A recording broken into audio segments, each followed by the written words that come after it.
Hi అండి, మీరందరూ ఎలా ఉన్నారు? నేను చాలా బాగున్నానండి. ఈరోజు మనము గ్రేప్స్ జ్యూస్ తయారు చేసుకున్నాము. దానికోసమని నేను ఒక ½ kg గ్రేప్స్ ½ an hour ముందే సాల్ట్ వాటర్లో వేసి పక్కన పెట్టుకున్నాను. చక్కగా గ్రేప్స్ వాష్ చేసేసి పక్కన పెట్టేసుకున్నానండి. మిక్సీ జార్ తీసుకొని మనము నీట్గా వాష్ చేసి పెట్టిన గ్రేప్స్ అన్నీ దీంట్లో వేసేయాలి.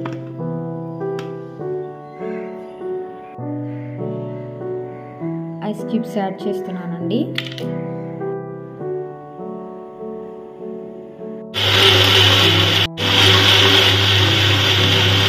మిక్సీ వేసేసానండి. నెక్స్ట్ అండి, చక్కగా మిక్సీ పట్టేసుకుని దాన్ని నేను ఫిల్టర్ చేసేసుకుంటున్నాను. నేను ఫిల్టర్ చేసుకున్న గ్రేప్ జ్యూస్ని సర్వింగ్ గ్లాస్లో తీసేసుకొని గ్రేప్స్తో డెకరేట్ చేసుకొని పైన ఐస్ క్యూబ్స్ వేసేసుకున్నానండి.